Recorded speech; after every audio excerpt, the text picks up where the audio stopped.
नमस्कार साथियों, एग्ज़ाम ज्ञान मंत्रा में एक बार फिर से आप सभी मेरे साथियों का बहुत बहुत स्वागत है। तो साथियों, आज की इस क्लास में हम लोग अपने गेहूं को कवर करेंगे। जैसा कि मैंने आप सभी को बताया था कि एग्रोनॉमी में सबसे पहले हम लोग क्रॉप प्रोडक्शन वाले अपने टॉपिक को स्टार्ट करेंगे। क्रॉप प्रोडक्शन में एप्लीकेशन में धान की पूरी क्लास, धान की 2 क्लासें हम लोग डाल चुके हैं। पूरा धान हम लोगों ने उसमें कवर कर लिया है। आज की इस क्लास में हम लोग अपना कवर करेंगे गेहूं को।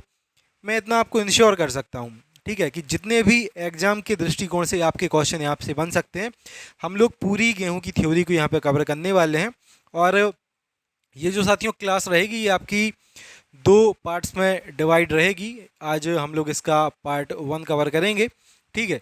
चूंकि एक बड़ा टॉपिक है, एक इम्पॉर्टेंट टॉपिक है और हर एक चीज़ को यहाँ पे हम लोग को कवर करना है, तो इसी के लिए 2 पार्ट्स में हम लोगों ने इस क्लास को डिवाइड किया है, ठीक है।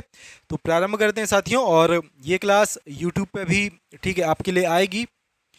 जो भी साथी अभी तक ब्रह्मास्त्र 2.0 बैच में नहीं जुड़े हैं, आप लोग अगर कंप्लीट और डिटेल में अपनी एजीटीए की एग्रीकल्चर की तैयारी बहुत अच्छे से करना चाहते हैं, ठीक है, तो आज डिस्काउंट का अंतिम दिन है। आप बहुत शानदार बैच में जुड़ सकते हैं। एजीटीए के मात्र 349 ये फीस इसकी रखी गई है। जो भी साथी इस बैच में जुड़ना चाहे, डिस्क्रिप्शन में भी हमारा व्हाट्सअप नंबर दिया गया है। आप या तो उस पर मैसेज कर सकते हैं व्हाट्सअप पे, या फिर कॉल कर सकते हैं। यहाँ पे भी लिखे दे रहा हूँ मैं, 94 510 70 839, ठीक है। फिर से सुन लो, 94 510 70 839, ये हमारा व्हाट्सअप का और कॉल का नंबर है। आप इस पर कॉल करके बैच से संबंधित जानकारी ले सकते हैं।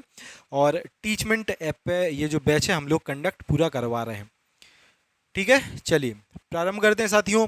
गेहूं बहुत ही इम्पोर्टेंट आपकी अनाज वाली फसल है। और चलिए आगे बढ़ते हैं। एक और चीज़ मैं बता दूं साथियों, हम लोग एप्लीकेशन में लगभग 32 से 35 क्लासें अपनी कवर करने वाले हैं। अभी अनाज वाली फसलें हम लोग कवर कर रहे हैं, और अनाज वाली फसलों में ये दूसरी अपनी फसल है। पहले हम लोग धान कवर कर चुके हैं, उसके बाद ये गेहूं हम लोग कवर कर रहे हैं, ठीक है। चलिए सबसे पहले साथियों, गेहूं के यहाँ पे, ठीक है, सबसे इम्पोर्टेंट जो कुछ क्वेश्चन आपके एग्जाम से बनते हैं, उनको यहाँ पे हम लोग कवर कर रहे हैं। गेहूं का बॉटनिकल नेम आप सभी को पता होगा, ट्रिटिकम एस्टिवम गेहूं का बॉटनिकल नेम होता है। फैमिली के बारे में बात करें तो ग्रैमनी गेहूं की फैमिली होती है। ग्रैमनी को ही पोएसी कहा जाता है, ठीक है। ग्रैमनी पोएसी एक ही फैमिली ये होती है। गुणसूत्र के बारे में साथियों हम लोग बात करें तो यहाँ पे 2n बराबर अपना 42 होता है, ठीक है। उत्पत्ति स्थान के बारे में बात करें हम लोग तो south west Asia, Turkey region इसको कहा जाता है। परागण, ये स्वपरागित फसल है अपनी। ये बहुत ज़्यादा इंपॉर्टेंट इसका एक पॉइंट है, पुष्पक्रम वाला, ठीक है। जितनी भी फसलें हैं उनके पुष्पक्रम वाले पॉइंट बहुत ज़्यादा इंपॉर्टेंट है।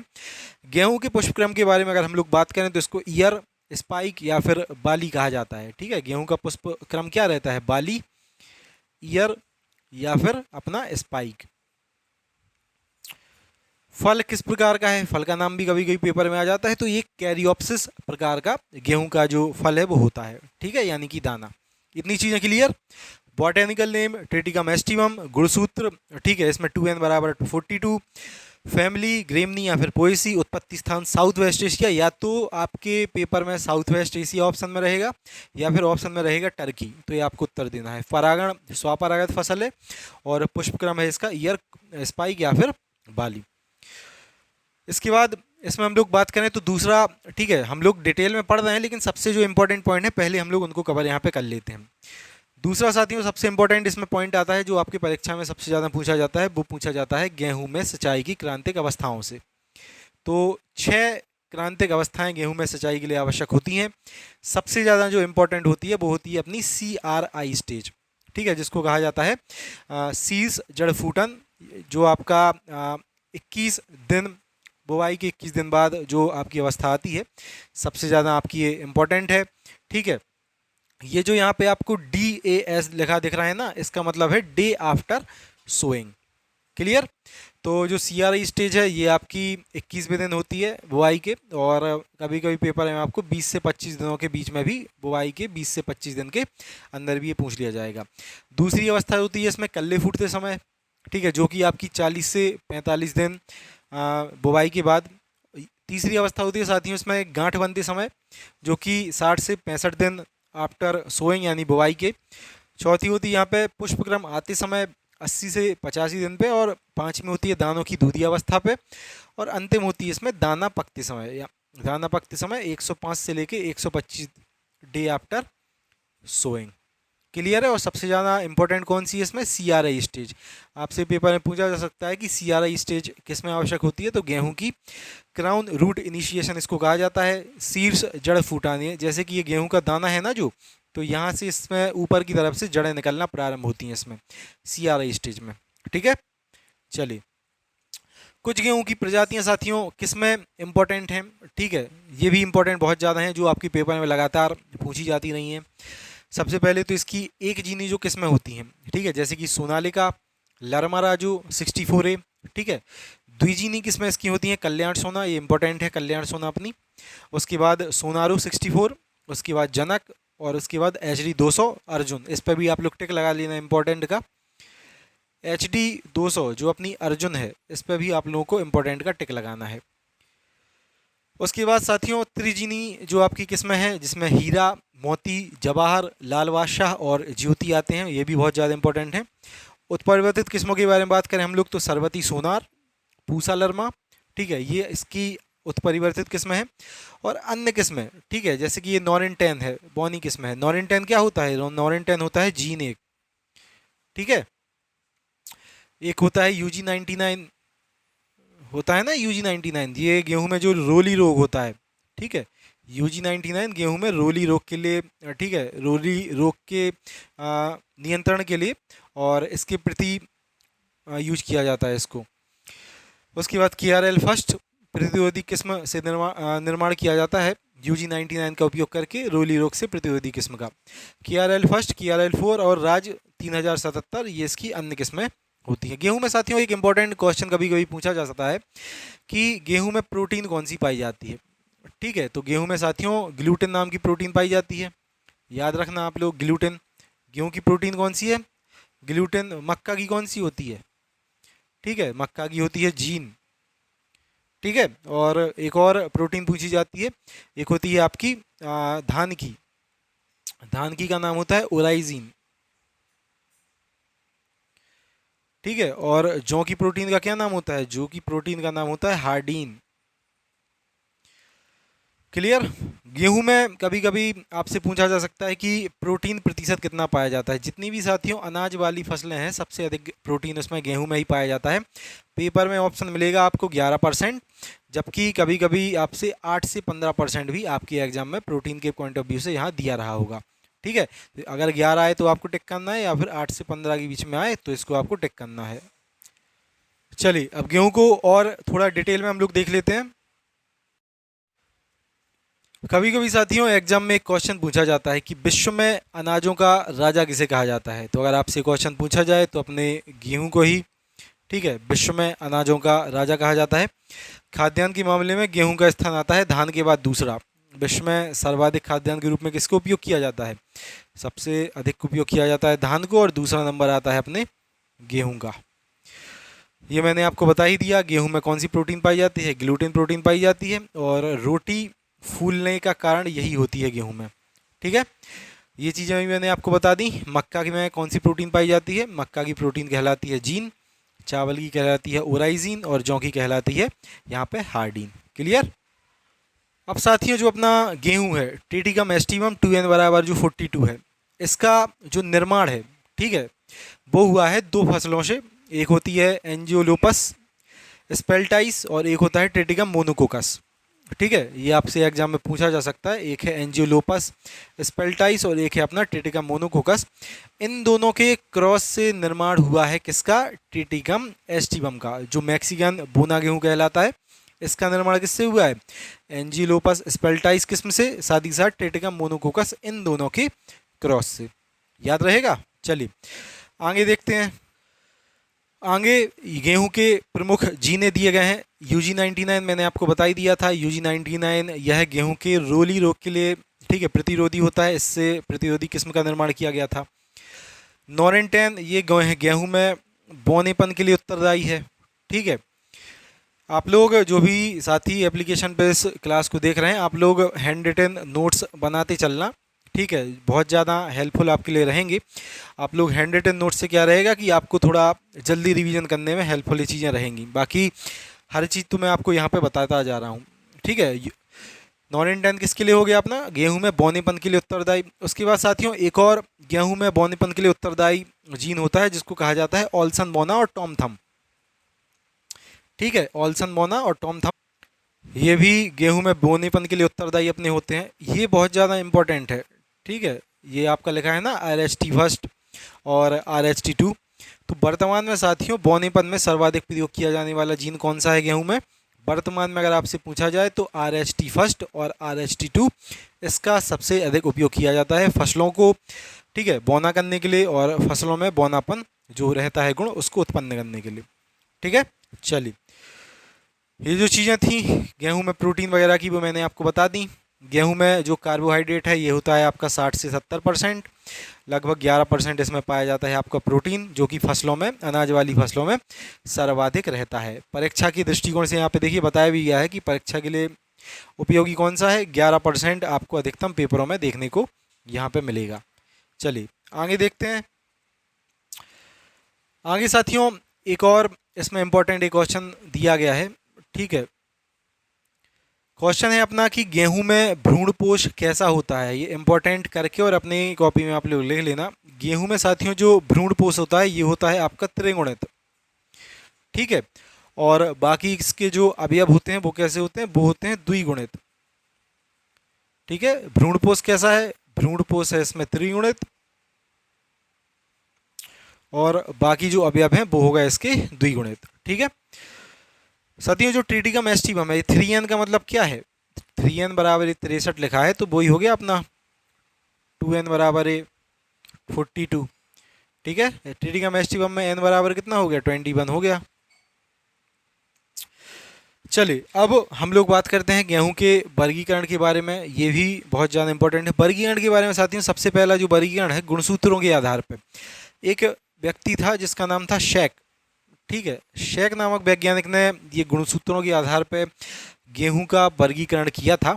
सबसे पहले होता है गेहूं द्विगुणित प्रकार का। अगर गुणसूत्रों के अनुसार हम लोग गेहूं का वर्गीकरण करें तो सबसे पहला कौन सा है, द्विगुणित। ठीक है, इसमें x बराबर अपना ये 7 रहेगा और 2n बराबर कैसा हो जाएगा, अगर n बराबर ये 7 है द्विगुणित तो 2n बराबर कितना हो जाएगा, ये हो जाएगा आपका 7 दूनी 14। ठीक है, तो द्विगुणित गेहूं में 2n बराबर कितना होगा, ये होगा अपना 2n बराबर 14। ट्रिटिकम मोनोकोकम। ठीक है, मैंने आपको बताया था ना कि ट्रिटिकम मोनोकोकम और गेहूं की एक और फसल का क्रॉस करा के आपके ट्रिटिकम एस्टिवम का निर्माण किया गया था जिसको मैक्सिकन बोना गेहूं कहा जाता है। तो ट्रिटिकम मोनोकोकम में 2n बराबर कितना आपका होगा, इसमें होगा 2n बराबर आपका 14। क्लियर, देखिए यहाँ पे बताया भी गया है इसको आधुनिक गेहूं का जन्मदाता भी कहा जाता है। ठीक है, किसको, मोनोकोकम को। अगर आपसे पूछा जाए कि आधुनिक गेहूं का जन्मदाता कौन है तो भाई साहब आधुनिक गेहूं का जन्मदाता है ट्रिटिकम मोनोकोकम। और इसमें 2n बराबर कितना होगा, इसमें 2n बराबर होगा आपका 14। क्लियर। त्रिगुणित के बाद हम लोग बात करते हैं चतुर्गुणित के बारे में जिसको टेट्राप्लॉइड कहा जाता है। ठीक है, चतुर्गुणित यानी कि 4x बराबर है 7 चौको कितना हो जाएगा यहाँ पे 7 गुणा 4 बराबर 28 हो गया ये। चतुर्गुणित के बारे में साथियों बात करें तो इसमें गेहूं की दो प्रजातियां आती हैं। एक होता है गेहूं का ट्रिटिकम ड्यूरम और एक होता है ट्रिटिकम डाइकोकम। ठीक है, जो अपना ट्रिटिकम डाइकोकम है साथियों इसको इमर गेहूं भी कहा जाता है। ठीक है, उपमा बनाने में मुख्यतः इसका ट्रिटिकम डाइकोकम का उपयोग किया जाता है।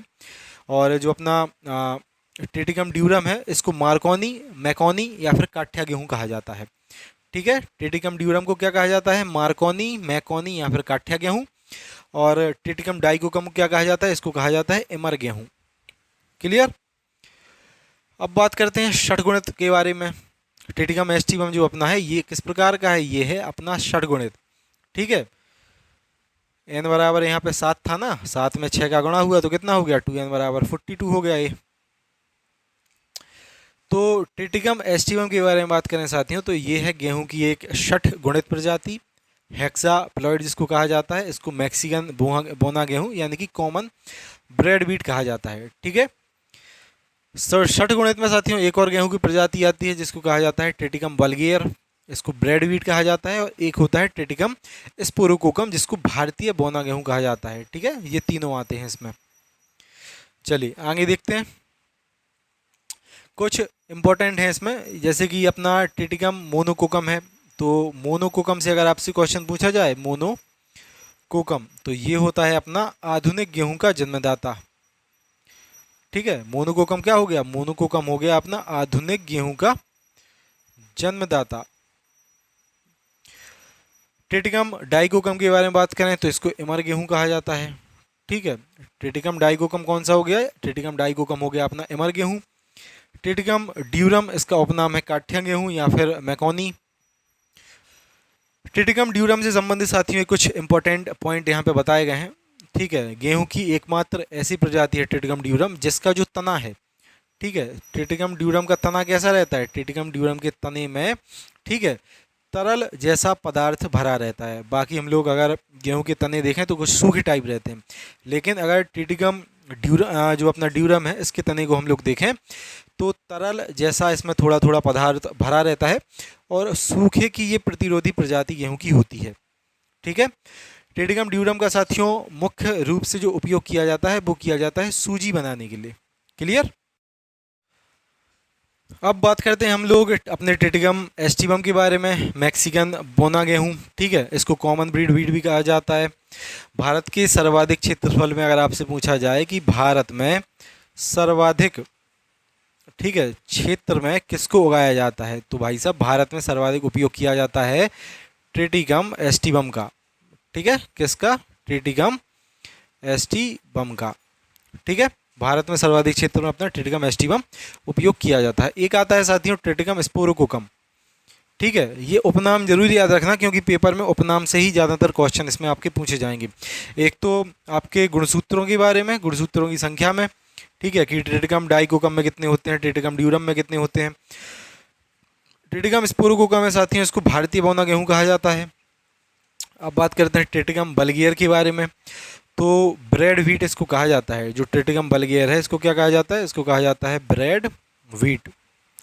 ठीक है, और ग्लूटेन की सबसे अधिक मात्रा किसमें उपस्थित होती है, ट्रिटिकम बल्गेयर में ग्लूटेन की सर्वाधिक मात्रा आपको देखने को मिल जाएगी। तो मैं आशा करता हूँ गेहूं की ये जो विभिन्न प्रजातियां हैं इनसे संबंधित आपके हर एक क्वेश्चन आपको समझ में आ गए होंगे। अब बात करते हैं साथियों गेहूं की जलवायु के बारे में, कि जलवायु किस प्रकार की आवश्यक होती है गेहूं के फसल उत्पादन के लिए। तो साथियों देखो, गेहूं अपनी रबी की फसल होती है, आप सभी जानते हैं। ठीक है, और जो रबी ऋतु की फसलें होती हैं वो कैसी होती हैं, वो होती हैं दीर्घ दिवस पादप, यानी कि लॉन्ग डे प्लांट है गेहूं, एक प्रकार का अपना एलडीपी प्रकार का पादप है। ठीक है, ठंडी समशीतोष्ण जलवायु गेहूं के लिए आवश्यक होती है। अंकुरण के लिए इसमें तापमान आवश्यक होता है 20 से लेकर 25 डिग्री सेल्सियस। ठीक है, वृद्धि के लिए हम लोग बात करें तो 15 से 20 डिग्री सेल्सियस आवश्यक है इसकी वृद्धि के लिए। परिपक्वता के लिए हम लोग बात करें अगर तो 23 से, ठीक है, 25 डिग्री सेल्सियस परिपक्वता के लिए आवश्यक है। ये गेहूं के तापमान हो गए। मैक्सिमम आपसे पूछा जाएगा इसमें, ठीक है, ये अंकुरण के लिए तापमान, ये वाला 20 से 25 डिग्री सेल्सियस, ये वाला ही आपको इसमें याद रखना है।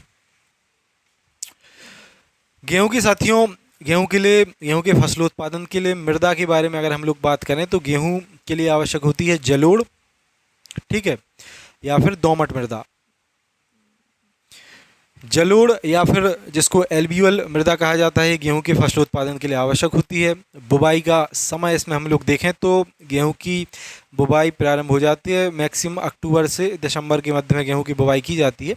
ठीक है, स्पेशली हम लोग बात करें समय तो 1 से लेकर 15 नवंबर के बीच में इसका सबसे अच्छा टाइम बुवाई के लिए माना जाता है। बीज दर इम्पॉर्टेंट है, 100 किलोग्राम प्रति हेक्टेयर सामान्य मृदा में अगर आप लोग फसल उत्पादन कर रहे हैं तो उपयोगी होती है। और देरी से अगर बुआई आप लोग कर रहे हैं या फिर लवड़ी या क्षारीय मृदा है तब आपका बीज दर हो जाएगी 125 किलोग्राम प्रति हेक्टेयर। क्लियर, ये इंपॉर्टेंट है साथियों, मोस्ट इम्पॉर्टेंट, यहाँ पहले से ही लिखा है FIRBS तकनीक। ठीक है, अगर इससे आप लोग बीज को बो रहे हैं तो आपके लिए बीज दर होगी 75 किलोग्राम प्रति हेक्टेयर। FIRBS का फुल फॉर्म होता है यहाँ पे फुरो इरीगेशन रेज्ड बेड सिस्टम। ठीक है, क्या हो जाएगा अपना इम्पोर्टेंट है, ये हो जाएगा अपना FIRBS का full form, furrow irrigation raised bed system. ठीक है, डिबलर से अगर आप लोग इसमें बुआई कर रहे हैं, ठीक है, डिबलिंग में, तो फिर इसमें बीज दर सिर्फ रहेगी आपकी 25 से 30 किलोग्राम प्रति हेक्टेयर। अलग अलग आप लोग याद कर लें, इन दोनों की ज़रूर याद रखना। एक तो नॉर्मल रहेगी 100 किलोग्राम प्रति हेक्टेयर, फिर आपकी FIRBS तकनीक में 75 किलोग्राम प्रति हेक्टेयर, डेबलर से 25 से 30 किलोग्राम प्रति हेक्टेयर। स्पेसिंग के बारे में साथियों हम लोग बात करें तो इसमें स्पेसिंग रहती है आपकी 22.5 गुणा 10 सेंटीमीटर। ठीक है, इसमें यानी कि आपकी रो टू रो कितनी हो जाएगी 22.5 और प्लांट टू प्लांट हो जाएगी 10 सेंटीमीटर। बुआई के लिए गहराई इसमें 4 से 5 सेंटीमीटर आपकी होती है। तो साथियों मैं आशा करता हूँ ये सारी चीज़ें आपको बहुत अच्छे से समझ में अपनी क्लास फर्स्ट में आई होंगी। क्लास 2 में इसकी बाकी की आगे की जो चीज़ें हैं, अन्य जो इसकी किस्में हैं, इसमें कौन कौन सी खरपतवार लगती हैं, उनका हम लोग प्रबंधन कैसे करेंगे, गेहूं के महत्वपूर्ण कीट कौन कौन से हैं, कौन से इसमें कीट या शाकनाशी हम लोग उपयोग करते हैं, हार्वेस्टिंग के समय, ठीक है, इसमें टेम्परेचर कितना होना चाहिए, इसमें नमी कितनी होनी चाहिए, इन सारी चीज़ों को हम लोग कवर करेंगे। ठीक है, चलिए मिलते हैं साथियों फिर अगली क्लास में। मैं आशा करता हूँ मज़ा आ गया होगा इस क्लास में। गेहूं की एक और क्लास आपकी आएगी पार्ट 2। ठीक है, पार्ट 1 आज हम लोगों ने कवर कर लिया है। जो भी साथी बहुत शानदार तरीके से इसी प्रकार का कंटेंट अपने AGT के लिए पढ़ना चाहें, मैं आपको इंश्योर कर रहा हूँ हर एक चीज़ जो आपके सिलेक्शन के लिए इम्पोर्टेंट है, सब कुछ हम लोग आपको एग्रीकल्चर में UPGK में और कंप्यूटर में प्रोवाइड करने वाले हैं। One of the best content आपके लिए यहाँ पे उपलब्ध साथियों होगा। ब्रह्मास्त्र बैच जिन भी साथियों ने अभी तक ज्वाइन नहीं की, तो साथियों आप लोग कर सकते हैं। जो भी साथी ब्रह्मास्त्र बैच को ज्वाइन करना चाहे, जैसा कि मैंने आपको बताया था, ये हमारा व्हाट्सअप नंबर दिया गया है 94 510 70 839। इस पे आप व्हाट्सअप पे मैसेज या फिर कॉल करके ये वाला जो हम लोग पढ़ रहे हैं डिटेल में जिसमें हम लोग पढ़ेंगे वो बैच आप ज्वाइन कर सकते हैं। ब्रह्मास्त्र 2.0 बैच का नाम है।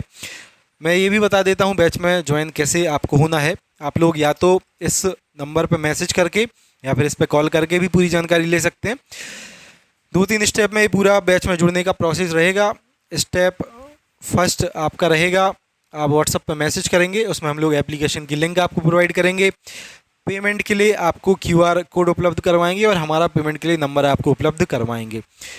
जैसे ही आप उस पर पे करेंगे 349 रुपये, जो आज इसके डिस्काउंट का अंतिम दिन है, 349 रुपये पे करने के जस्ट बाद एप्लीकेशन में आपको लॉगिन करना है। हम लोग एक क्लासरूम ID आपको उपलब्ध करवाएंगे।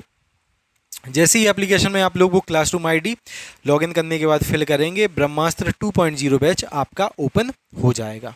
ठीक है, सिंपल प्रोसेस है। मैसेज करना है आपको, पेमेंट करना है, ऐप डाउनलोड करके ऐप में लॉगिन करना है और सीधा क्लासरूम ID डाल के ऐप में आपको जुड़ जाना है इस बैच से। ठीक है, तो जो भी साथी one of the best content ये लेना चाहें, आपने कंटेंट की क्वालिटी देखी होगी साथियों, शानदार तरीके से हम लोग हर एक चीज़ इसमें कवर अपनी करेंगे। और जो भी साथी इसमें जुड़ना चाहें, आज डिस्काउंट का अंतिम दिन है, आप लोग मैसेज करके, ठीक है, या फिर कॉल करके आराम से इसमें जुड़ जाएं और शानदार तरीके से अपनी TA की तैयारी करें। एक अच्छी वैकेंसी आ रही है, डीप में यहाँ पे हम लोग अपनी स्टडी को करेंगे। मिलते हैं अगली वीडियो में। जय हिंद, जय भारत।